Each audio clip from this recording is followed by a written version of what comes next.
சத்தம் என்ன, மண்ணோட சின்ன தூரல் என்ன, எங்கேதான் சென்றாயோ இப்போது வந்தாயோ, சொல்லாமல் வந்தது போல் இல்லாமல் போவாயோ, தப்பாமல் மீண்டும் சந்திப்பாயோ.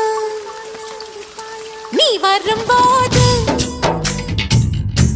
நான் மறைவேனா,